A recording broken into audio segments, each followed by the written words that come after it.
안녕하십니까. BTV 주간종합뉴스입니다. 네, 태풍 카눈의 북상으로 전국이 비상이었던 한 주였습니다. 여기에 새만금 세계 스카우트 잼버리 대원들이 전국으로 이동해 여러 활동을 이어갔는데요. 네, 서울에도 전 세계 대원들이 이동해 다양한 활동을 이어갔습니다. 관련 내용을 첫 소식으로 준비했습니다. 세계 각국의 잼버리 대원들이 전북 부안에 위치한 야영지를 떠나 전국으로 이동한 가운데 서울에도 많은 인원이 찾았습니다.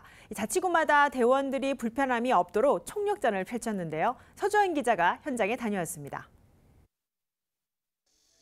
짚라인을 타고 내려오는 외국인들, 불과 하루 전까지만 해도 새만금 세계 스카우트 잼버리 야영지에 있던 대원들입니다. 태풍의 영향으로 조기 퇴영이 결정돼 부안을 떠나 서울로 왔습니다. It's a great opportunity. I absolutely love Korea, and it's like a beautiful city I have never been to, so I'm excited to be here. I would like to spend the rest of time here with our participants and with playing games and visiting some activities. 서울에 짐을 푼 각국 스카우트 대원들은 3,200여 명 정도입니다. 대부분 성균관대와 명지대, 홍익대 등 방학 중인 대학 기숙사에서 머물게 됐습니다. 총장님에게 협조 요청을 해서 혹시 있을지 모르는 불편함은 최소화할 수 있도록 각국에 도와달라는 도움 청하고 있고요. 고국을 떠날 때부터 계획에 없던 일, 대원들 일부는 새만금에서의 기억이 좋지 않다고 말했습니다.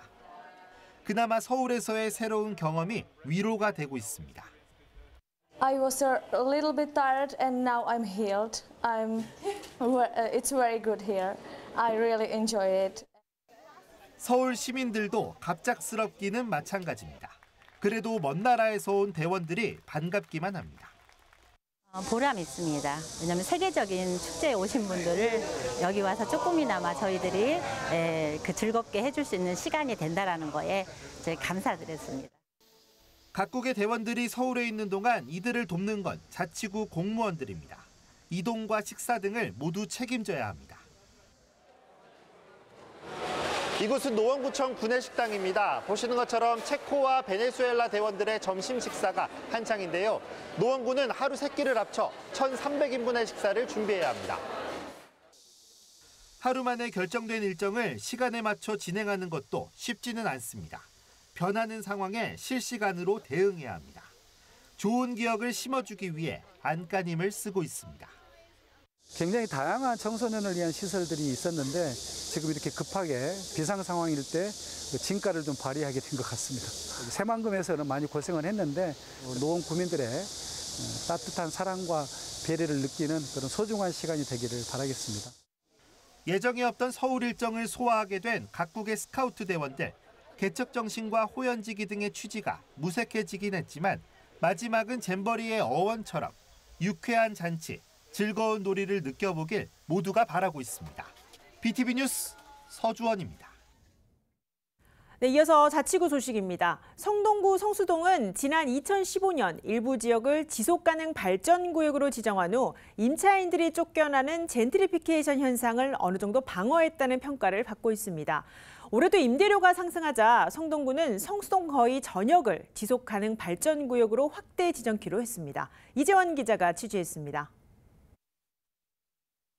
지난 2020년과 비교해 2022년 성동구 임대료 상승률은 42%, 서울시 자치구 가운데 1위입니다. 특히 성수동의 경우 45% 상승해 성동구 관내에서도 임대료 상승률이 가장 높았습니다. 지난 2015년 성동구는 성수동 서울숲 일대를 지속가능 발전구역으로 지정했습니다. 대기업과 프랜차이즈 가맹 전 신규 입점을 제한하고 건물을 새로 짓거나 증축을 하면 임대료 안정 이행 협약을 맺었습니다. 임대료 안정 이행 협약을 맺는 대신 용적률을 완화하는 조건입니다. 그 결과 현재 서울숲 일대는 평당 임대료와 상승률이 낮아져 젠트리피케이션 예방 효과가 높다는 평가입니다. 이에 구는 지속가능 발전구역을 성수 전략정비구역을 제외한 성수동 전역을 지정키로 했습니다. 기존 26만 제곱미터에서 199만 제곱미터가 늘어난 225만여 제곱미터입니다. 확대된 지속가능 발전구역 내 점포수는 5,300여 곳에 달합니다. 지속가능 발전구역에 해당하지 않던 성수역과 그 연무장길 일대가 MZ세대를 중심으로 좀 핫플레이스로 급부상을 하면서 필연적으로 거기에 그 임대료가 많이 상승을 하게 되었고요. 저희가 조사한 결과에 따르면 거기뿐만이 아니라 성수동 전역에서 좀 임대료 상승의 조짐이 보여서 이번에 기존보다 8.6배 확대한 지속가능 발전구역으로 지정을 하게 되었습니다. 지속가능 발전구역 내에 성수 중공업지역 지구단위 계획을 세워 대기업 입점 제한과 임대료 안정이행 협약 등의 내용을 포함할 예정입니다. 성수 중공업지역 지구단위 계획안은 내년 6월까지 수립한다는 계획입니다. 구는 이와 함께 관리비 대폭 인상 등 편법적인 임대료 인상을 방지하기 위한 법제도 마련을 공론화할 예정입니다. BTV 뉴스 이재원입니다. 네, 서대문 지역 소식입니다. 옛 서대문 등기소가 4년 넘게 빈 건물로 방치되고 있어 활용도를 찾아야 한다는 소식 올해 초에 보도해 드렸습니다. 그동안 어떤 변화가 있었을까요? 서주환 기자가 취재했습니다. 지난 3월 BTV 뉴스에서 보도했던 옛 서대문 등기소의 모습입니다. 철제 간판 여기저기는 상처가 났고 굳게 잠긴 자물쇠는 녹이 슬었습니다. 서대문 등기소는 광역화 사업으로 지난 2019년 2월 마포와 은평, 용산 등기소와 통합됐습니다. 현재 건물과 토지는 기획재정부 소유, 4년 넘게 방치되었지만 수많은 국유재산 중 하나일 뿐 활용 계획은 전혀 없었습니다. 보도 이후 약 5달이 지났습니다. 이곳의 모습은 아직 그대로인데요. 보시는 것처럼 문은 굳게 닫혀 있습니다. 주변을 한번 볼까요? 여름 내 자란 수풀들이 굉장히 무성한 상태입니다. 하지만 조만간 이곳의 모습은 바뀔 전망입니다. 새로 활용할 수 있는 방법을 찾았습니다. 서대문구가 한국자산관리공사 캠코와 건물을 빌려 쓰기로 협의한 겁니다. 구청에서는 이미 올해 첫 추가 경정 예산안에 관련 예산 8억 6,500여만 원을 편성했습니다. 건물 임차료 4,500여만 원과 개보수 비용 8억 2천만 원 등입니다. 1층의 용도는 부서별로 검토 중이고 2층은 반려동물 문화센터 조성이 유력합니다. 서대문 등기소를 임차하여 부족한 주민 편의시설을 활용하고자 임차료와 건물 기능 유지를 위한 개보수 비용으로 총 8억 6,526만 원 편성하였습니다. 예상보다 시간은 좀 지체되고 있습니다. 최근 서대문구 의회가 집행부와의 갈등으로 추경 심사를 보이콧하고 있어 예산이 표류 중이기 때문입니다. 앞으로 예산만 확보되면 서대문구와 한국자산관리공사 간의 임차 계약에는 무리가 없을 것으로 전망됩니다. BTV 뉴스 서주원입니다. 네, 인구 감소를 막기 위해 자치구마다 출산에 따른 인센티브 제도로 축하 지원금을 주고 있습니다. 하지만 아이를 낳아도 자치구의 지원금을 받지 못하는 경우가 많다고 하는데요. 어떤 이유인지 양진호 기자가 알아봤습니다. 지난해 강북구의 합계 출산율은 0.48명을 기록했습니다. 전국 최저 수준인 서울의 평균 0.59명과 비교해도 한참 떨어지는 수치입니다. 그런데 출산지원금 정책마저 그림의 떡이 됐습니다. 문제는 지난 2014년 신설된 관련 조례 제3항. 정부나 서울시의 지원금을 받으면 지원 대상에서 제외된다고 규정한 겁니다. 이 규정에 따라 해당 조례는 작동이 멈췄습니다. 지난해부터 정부가 첫째 아이 지원금 일괄 지급을 시작했기 때문입니다. 다른 지자체도 그런지 제가 확인을 해보니 다른 데서는 중복해서 출생 축하금을 지원하고 있더라고요. 그래서 부모가 이렇게 강북구에 살아서 둘째는 출생 축하금도 못 받구나 이런 그런 좀 생각도 들었고 오히려 둘째한테 좀 미안한 감정도 들었습니다. 여기에 강북구의 지원금은 첫째 20만 원, 둘째 40만 원에 불과합니다. 10배나 되는 정부 바우처를 포기하고 강북구의 지원금을 받을 이유가 없습니다. 심지어 강북구는 올해 예산안에 출생 축하금을 단 한 푼도 배정하지 않았습니다. 이미 해당 조례의 문제점을 알고 있었다는 겁니다. 그 독소조항 3항을 없애야 되는데 그러면 우리 구에서는 다시 현재 조례대로 지급을 해야 되는데 올해 예산이 하나도 안 잡혀 있는 거예요. 그래서 이게 단순한 개정으로 끝날 문제가 아니고 근본적으로 우리 구의 출산과 양육에 대한 지원에 대한 좀 종합적인 정책을 수립해야 되겠다라고 저는 좀 생각을 한 거고. 문제점이 드러나자 강북구와 구의회는 조례 개정에 나섰습니다. 이 밖에 난임 시술비 지원, 산후조리 비용 지원 등도 함께 추진할 예정입니다. 짜여진 예산 가지고 한정된 예산으로 지원을 하려니까 아무래도 조금 부족한 부분이 많이 있을 겁니다. 그래서 부분은 제가 강조하는 부분은 시정책에 맞춰서 매칭이라도 국민들에게 혜택을 줄 수 있는 부분은 아낌없이 찾아서 지원을 해줘야 된다는 생각을 갖고 있습니다. 서울시 25개 자치구 중 산후조리 비용을 지원하지 않는 곳은 강북과 종로, 서대문 등 6곳에 불과합니다. 이 중 출생축하금 중복 지원이 되지 않는 곳은 강북구 한 곳입니다. BTV 뉴스 양진호입니다.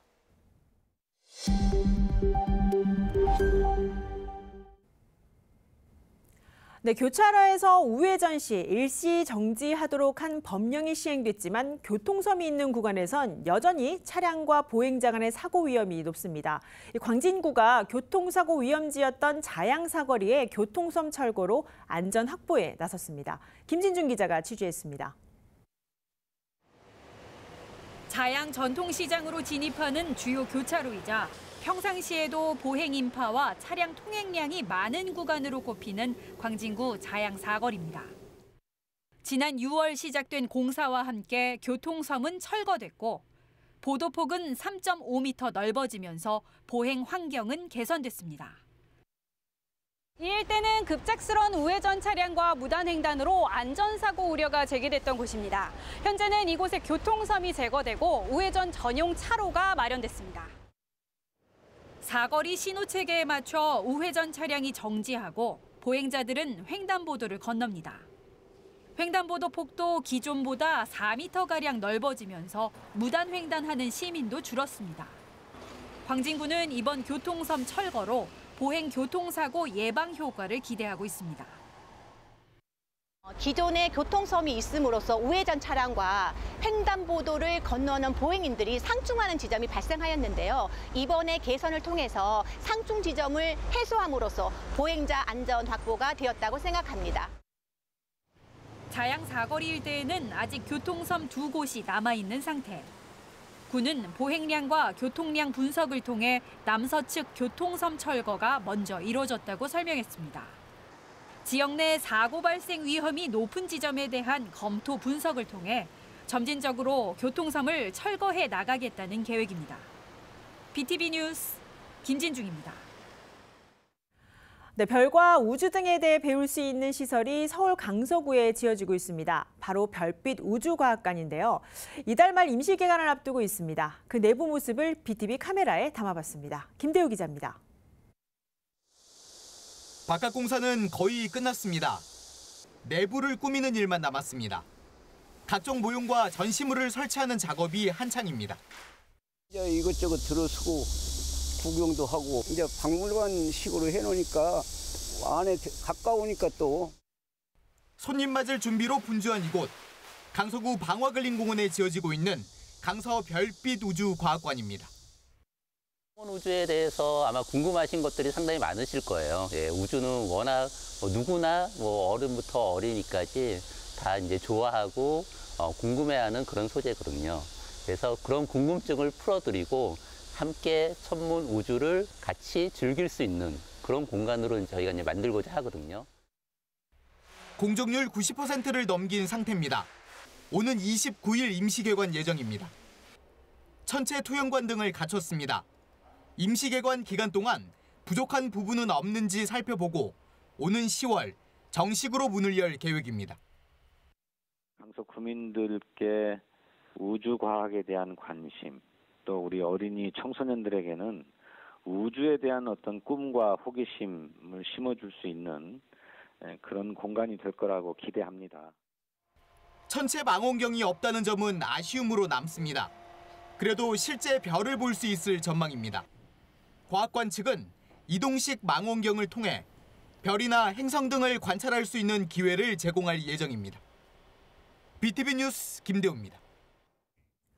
강서구청장 보궐선거 소식입니다. 네, 보궐선거를 약 2달 앞두고 더불어민주당에서는 지역 당원들과 고문들을 중심으로 이른바 낙하산 공천 반대 움직임이 거셉니다. 네, 지난달 지역에서 결의대회가 있었고 이번엔 여의도에서 집회까지 열었습니다. 서주환 기자입니다. 국민과 함께한 참신한 후보를 원한다. 여의도 더불어민주당 중앙당사 앞이 시끄럽습니다.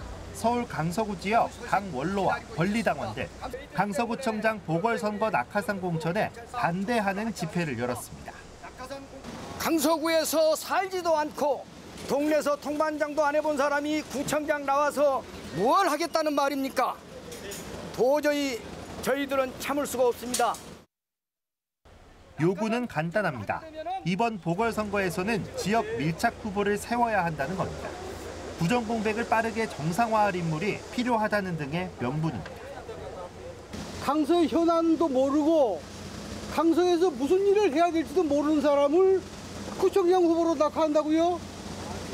우리 강서구에 훌륭한 정치인도 많습니다. 이게 되겠습니까? 올바르지 않는 일은 하지 맙시다. 이날 참가자들은 만약 뜻이 받아들여지지 않을 경우 보궐선거 투표에 참여하지 않고 내년 총선도 거부하겠다고 말했습니다. 민주당 강서구 원로들과 권리당원들은 이미 지난달 지역에서 결의대회를 열고 현재는 비상대책위원회까지 꾸린 상태. 한편 국민의힘도 사정이 만만치는 않습니다. 김태우 전 구청장의 유죄 판결로 치러지는 보궐선거인 만큼 무공천도 검토되는 것으로 전해지지만 확정된 건 없습니다. 이런 가운데 이미 예비후보 등록을 마친 인물 등은 공정한 경선으로 후보를 선출하면 반드시 승리할 수 있다는 목소리도 내고 있습니다. BTV 뉴스 서주원입니다. 네, 강서구청장 보궐선거를 앞두고 마련한 새 구청장에 바란다 두 번째 시간입니다. 네, 이번 시간에는 행정 분야인데요. 새 행정수장을 뽑는 만큼 공무원들이 거는 기대감도 큽니다. 보도에 김대우 기자입니다. 네, 안녕하십니까. 저는 전국공무원노조 강서구 지부 지부장 박북환입니다. 구청장이 누가 되든 구청장이 바뀔 때마다 강서구의 현안이 달라지는 그런 현상이 있었던 것도 사실입니다. 그래서 중요하게 생각하는 부분은 행정은 안정성 그리고 지속성이 있어야 된다고 생각합니다. 국민들의 의견 또 전문가들의 의견을 듣고 우리 강서구에서 진행해야 될 꼭 필요한 현안이나 사업이 있다면 그 사업을 우리 구청장이 바뀌더라도 연속성이 있어야 된다라고 생각합니다. 관은 민에게 폐쇄적이고 또 민은 관에게 관을 신뢰하지 못하는 그런 부분이 있었다고 생각합니다. 그래서 우리 강서구청은 우리 국민과 시민사회에게 또 사회적인 약자에게 다 공개할 수 있는 의견을 물을 수 있는 그런 강서구청이 돼야 된다고 생각하고 그리고 우리 시민사회 강서구 구민들이 우리 강서구청을 신뢰해 주셨으면 좋겠습니다. 그래서 민과 관이 서로 공개하고 또 신뢰하고 행복한 강서구를 만드는 그런 구청이 되었으면 좋겠습니다. 우리 공무원들은 정부가 정권이 바뀔 때마다 그 정권을 위해서 일하는 공무원들이 아닙니다. 우리 강서구청 역시 구청장이 바뀔 때마다 구청장을 위해서 일하는 강서구청 공무원들이 아닙니다. 우리는 국민을 위해서 또 시민과 구민을 위해서 일하는 국민의 공무원들입니다. 그렇기 때문에 구청장이 누가 되든 구청장이 우리 공무원들을 인정하고 또 존중하고 함께 일한다는 그런 동료의식을 가져주셨으면 좋겠습니다. 그런 동료의식을 가지고 함께 우리 강서구 구민들을 위해서 일해 나가야 된다라고 생각합니다. 네, 코로나19 장기화로 마을버스 업계는 승객이 줄고 적자 운영을 면치 못하는 경우가 많습니다. 네, 급기야 처우 문제로 운전기사를 찾기도 어려워지면서 이 악순환이 반복되자 성동구에서는 운전기사에 대한 직접 지원에 나서기로 했습니다. 이재원 기자가 취재했습니다. 성동구의 한 마을버스 업체. 해당 업체는 2개 노선을 7대 버스로 운영하고 있습니다. 실제 필요한 운전기사는 17에서 18명. 하지만 15명의 기사가 하루 평균 9시간 이상 일하고 있습니다. 월 26일 일하는 기준으로 월급은 300만 원 미만 수준. 처우가 낮다 보니 버스 운전기사를 채용하는 것도 하늘의 별따기입니다.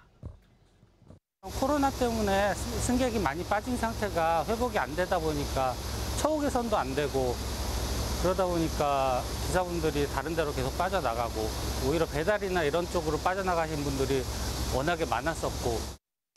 성동구가 마을버스 운수업체 가운데 적자 운영을 하고 있는 업체를 대상으로 운전기사 1인당 매월 32만 원을 지원키로 했습니다. 성동구 생활임금 수준인 시급 11,230원 기준으로 8월부터 추가 지원한다는 계획입니다. 급여 수준을 고려를 해서 그전에 최저임금으로 들었던 거를 성동구 필수노동자로 생각을 해서 생활임금 수준으로 보전하기로 했음에 따라서 저희가 월 32만 원씩 지원을 하게 되었습니다. 성동구 관내 마을버스 운수업체는 7곳으로 운영 대수는 총 57대입니다. 실제 성동구 전체 마을버스 운전기사는 코로나 이전에는 136명이었던 반면 현재는 104명으로 23.5%가 감소했습니다. 구는 운전기사가 열악한 근무 여건으로 이탈하고 있는 가운데 이번 지원으로 마을버스 운영 정상화를 기대하고 있습니다. BTV 뉴스 이재원입니다.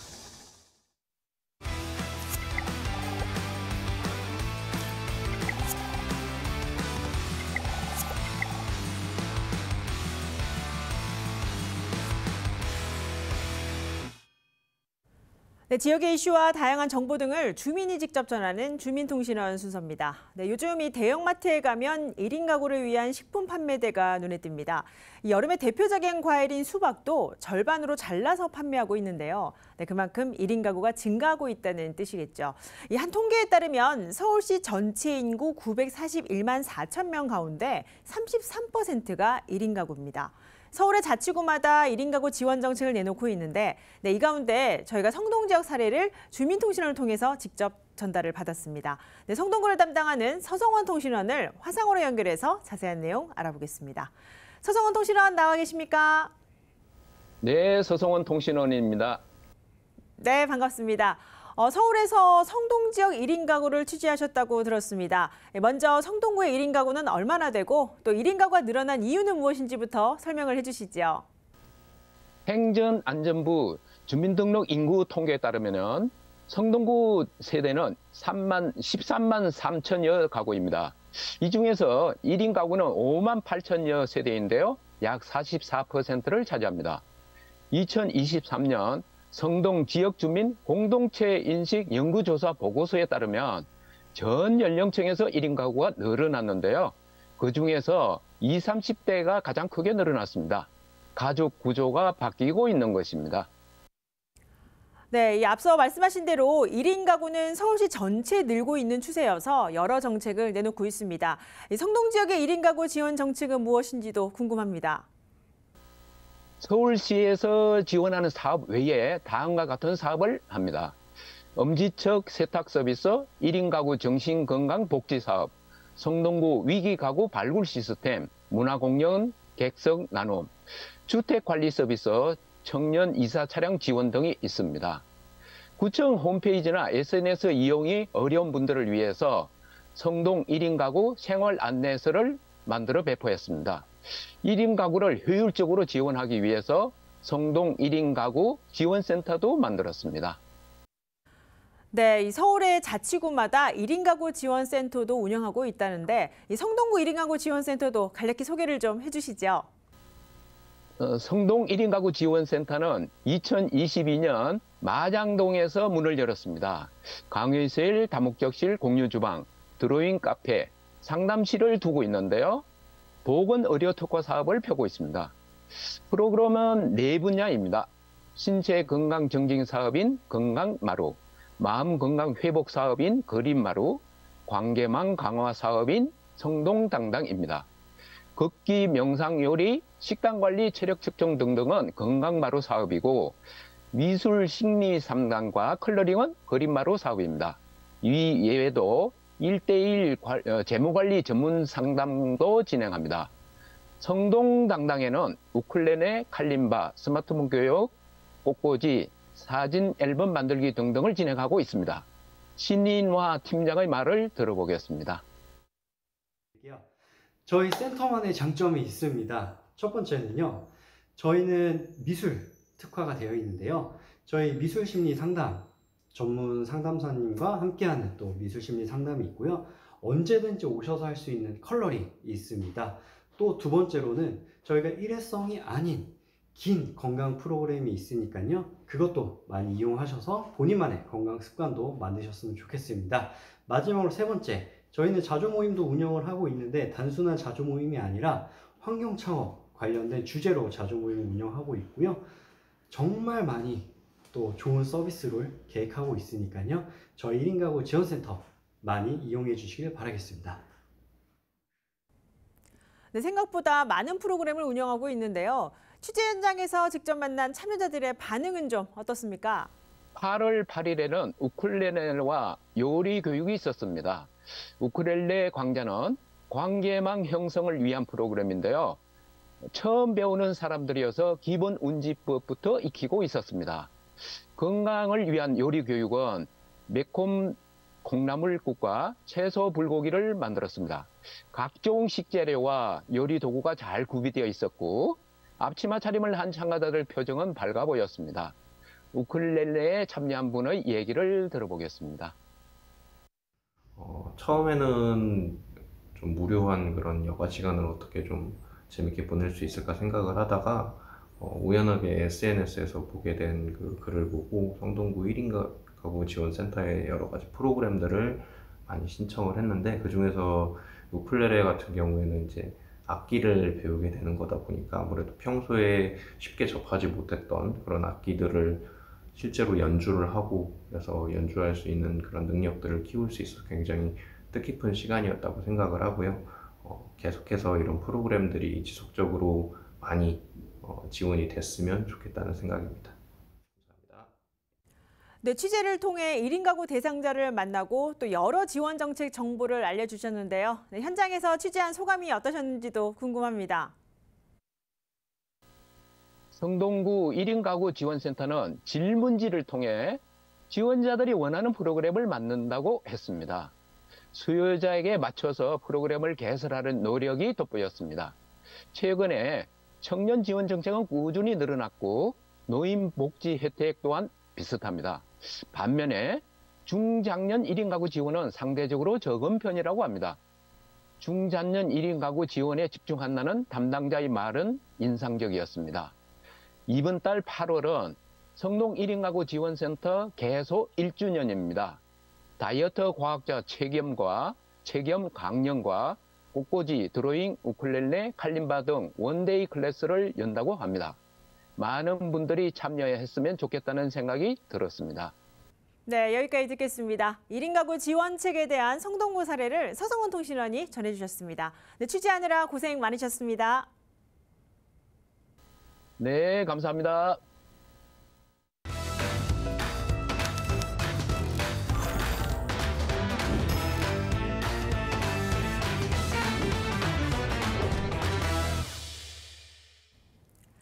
네, 능동적인 교육 소식 학부모 수첩입니다. 다음 달 11일부터 2024학년도 대학 입시 수시 모집 원서 접수가 시작됩니다. 네, 지난 시간 수시 지원 정보 1탄을 전해드렸는데요. 이번에는 수시 지원 전략과 원서 작성 시 유의사항 등을 좀 더 자세하게 소개합니다. 배수경 학부모가 취재했습니다. 2024학년도 수시 모집은 학생부 종합 전형이 대세라고 합니다. 재수생 비율이 증가하면서 수시 전형이 정시 모집의 40%를 차지하는데요. 수시 모집 준비, 두 번째 시간, 특정 과목과 분야별 감점 전략을 학부모 수첩에 담았습니다. 특정 과목 및 분야에 강점이 있는 학생은 어떻게 하면 좋을까요? 어학이나 과학이나 소프트웨어의 특기를 가진 전형의 경우에 일반고 학생들이 약간 불리한 부분이 있어요. 어학 특기자의 경우에는 이제 외고 국제고 학생들의 지원 비중이 상위권으로 올라갈수록 당연히 높아지고 합격 비율도 올라가요. 또 반대로 과학이나 소프트웨어 특기자의 경우에는 이제 영재고 그리고 과학고 친구들이 많이 지원을 하고 합격 비율이 올라간다라는 부분도 일반고 학생들이 조금 더 생각을 해야 되고요. 그래서 이제 우리 친구들이 고민을 해야 되는 게 일반고 학생의 입장에서는 특기자 전형이 더 우수할까 아니면 학생부 종합 전형이 우수할까에 대한 고민을 하셔야 될 거라고 생각이 됩니다. 수시 모집 요강을 파악하는데 고려해야 할 사항은? 제일 중요한 거는 전형 방법이 올해 어떻게 바뀌었냐라는 거예요. 모집 인원이 어떻게 늘었느냐, 줄었느냐, 그리고 특정 전형에서 전형 방법이 어떻게 바뀌었느냐, 면접이 새로 생겼다라든가 또는 뭐 면접 비율이 낮아졌다, 높아졌다, 그렇죠? 그다음에 대학별 고사를 보는 날이 수능 이전이다, 이후이다, 이러한 변화가 있는 부분들을 꼼꼼하게 좀 살펴보셔야 되고요.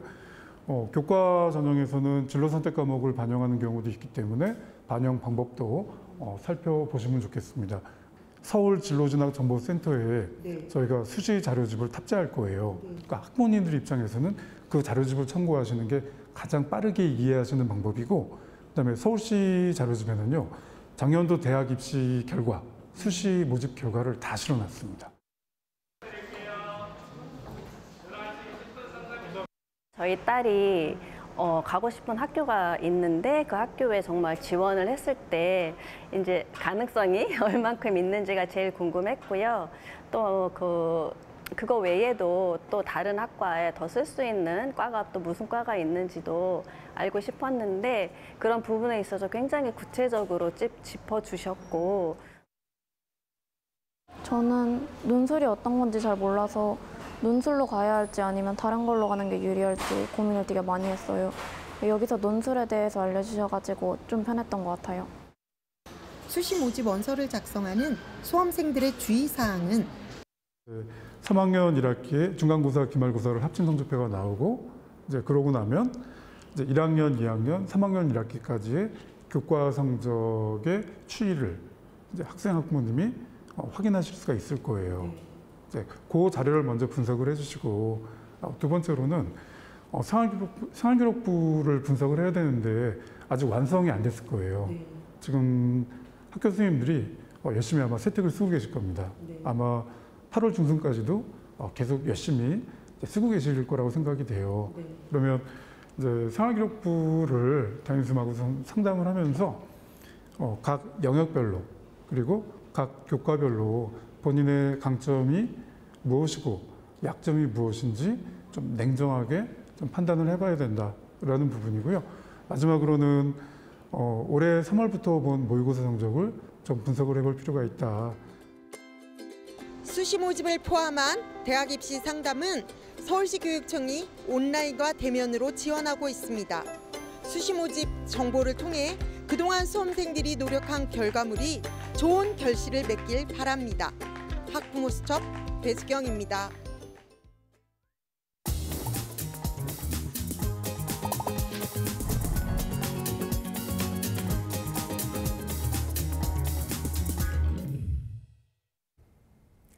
네, 국내 주얼리 세공 기술은 세계적인 수준입니다. 현장 전문가들의 자부심도 대단한데요.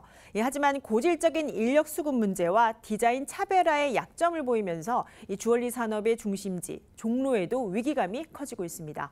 양진호 기자가 취재했습니다. 국내 최대 기금속 시장 종로구. 어디를 보든 눈에 들어오는 수만 개의 보석들이 종로 거리에 화려함을 더합니다.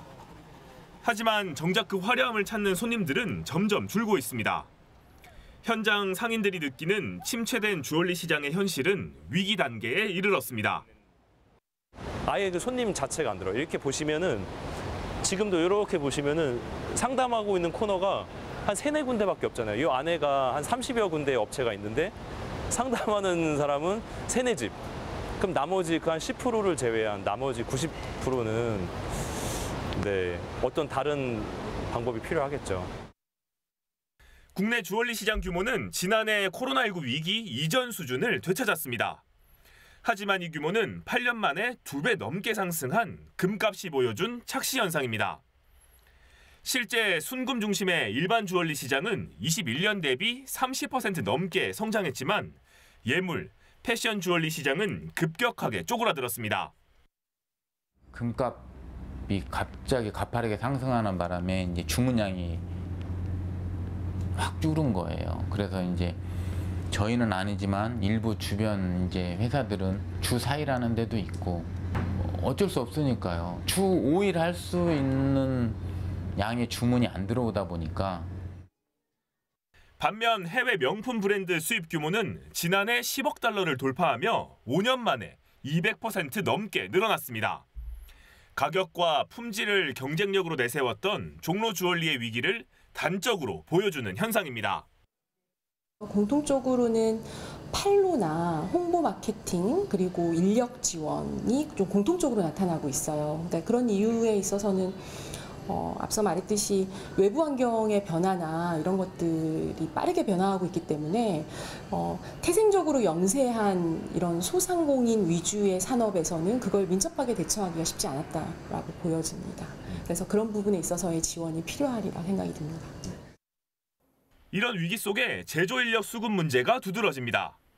10개가 넘는 분야로 분업화된 제조 과정에 분야별 전문 인력이 줄며 경쟁력이 흔들리고 있습니다.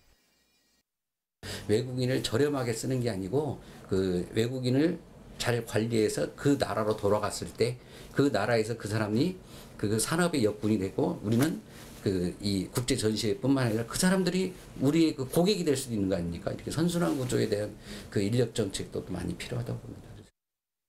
종로구는 귀금속 특정개발진흥지구에 변화를 줘 돌파구를 찾으려 합니다. 10년 넘게 변화가 없었던 개발진흥지구가 현재 산업 현황과 맞지 않다고 판단한 겁니다.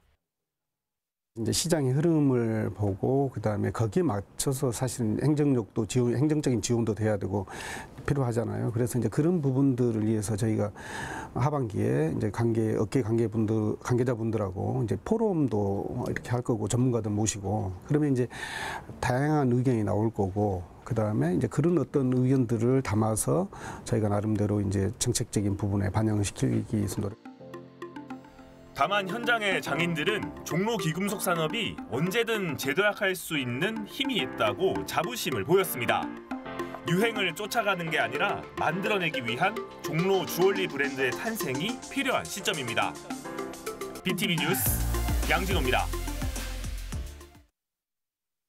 네, 이처럼 국내 주얼리 시장은 지금 시대에 맞는 여러 대책이 필요합니다. 이 업계 종사자들은 품질과 디자인을 중시함과 동시에 국내외 유통 거래를 뒷받침할 법안을 건의하고 있는데요. 네, 이런 대책 현재 어느 정도 추진되고 있을까요? 관련 내용 직접 취재했습니다. 80년대 귀금속 제조 공장이 몰렸던 종로 3가. 당시 다이아몬드와 금, 은으로 액세서리를 만들고 직거래를 하면서 이곳에 귀금속 도매 시장이 확산됐습니다. 그런데 사치성 소비재라는 이유로 정부는 1990년도까지 귀금속 수입을 금지했습니다. 4년 뒤 허가제였던 주얼리 산업은 자유업종으로 규제가 풀렸고 보석 디자인과 세공 등을 배우려는 구직자는 꾸준히 유지되고 있습니다. 이제 훈련 과정을 다 수료하고 나서 진짜 전문가가 된다면 나중에 개인 공방을 차려서 뭔가 귀금속을 활용한 액세서리나 아니면 진짜 공예 작품을 만들어가지고 어디 전시를 한다던가 그런 활동 쪽으로 지금은 생각 중입니다. 지금의 주얼리는 품질과 디자인 경쟁으로 유통돼야 한다는 목소리가 높습니다. 주얼리 디자인과 세공, 감정사 등 업계 종사자가 세분화된 만큼 안정적인 고용 창출 보장이 필요하다는 지적이 나옵니다. 반지를 내가 깎는 파트에서만 일을 한다. 그럼 반지만 깎고 땜이나 이런 보석 세팅 이런 걸 안 하고 계속 그런 거 있잖아요. 그래서 공장화가 됐다고 생각해요. 그러다 보니까 고용주 입장에서는 내가 이거를 비싸게 월급을 주는 것보다 그냥 새로 뽑아가지고 알려주는 게 더 낫다고 생각해서 이게 고용비가 안 오르고 계속 그 제자리이거나 더 낮아지거나 그래요. 그러나 국내 주얼리 시장은 코로나 이후 더 불황입니다.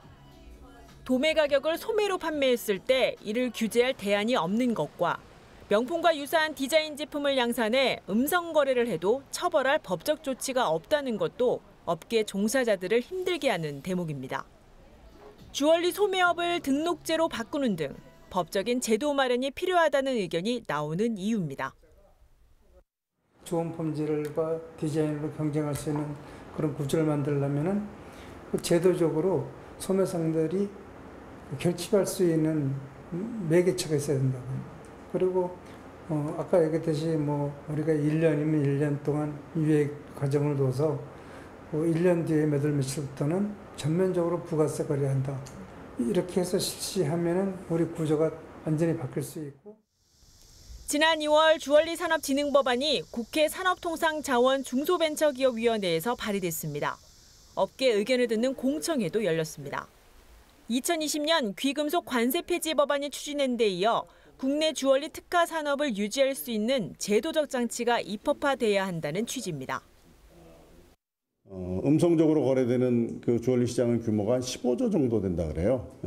그리고 거기에 사실상 고용이 돼 있지만 고용보험에 가입이 안 되고 실업자로 분류되는 인원은 5만 정도 되고 이러한 법률이 제정되고 또 주얼리 산업의 유통 구조가 이제 투명하게 개선이 되면은 이런 음성적으로 거래되는 것들이 이제 양성화되고.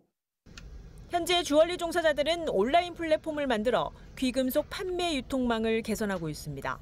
주얼리 디자인과 검증, 국내의 판로 개척 등 메이드 인 코리아의 기술 가치를 높이는 자구책을 통해 경쟁력을 키운다는 구상입니다. BTV 뉴스 강혜진입니다.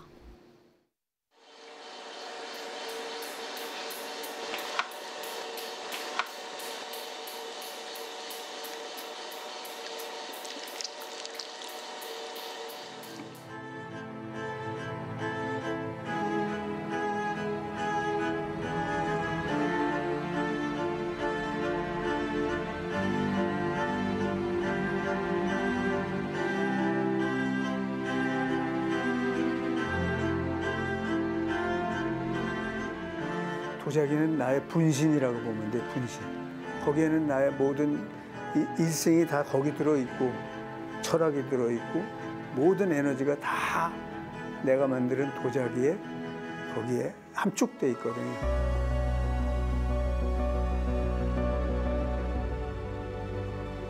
저는 도자기 이제 하면서 4가지 그 목표라고 그럴까? 원을 세웠어요. 그게 하나가 이 세상에서 가장 아름다운 청자를 만들어가자. 가장 섬세하고 정교한 작품을 만들어가자. 큰 대작을 한번 만들어보자. 이 과정들을 수행으로 생각하자.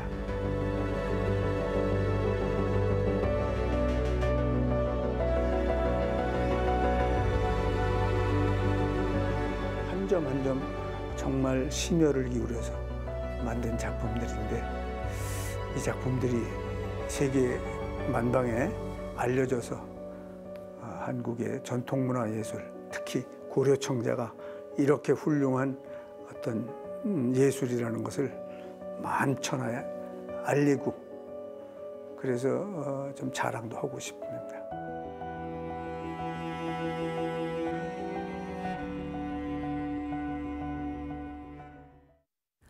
네, 벌써 8월 중순에 접어듭니다. 일부 학교는 짧은 여름방학을 끝내고 개학을 준비하고 있는데요. 이 장마와 무더위, 태풍까지 큰 피해 지역은 주변 복구에 분주할 텐데 지자체는 물론 이웃이 함께 돕는 한 주가 됐으면 합니다. 네, 저희는 지역 주민, 더 나아가 서울 시민의 가치를 담은 소식으로 다음 주 찾아뵙겠습니다. 건강한 주말 보내시기 바랍니다. 시청해주신 여러분 고맙습니다.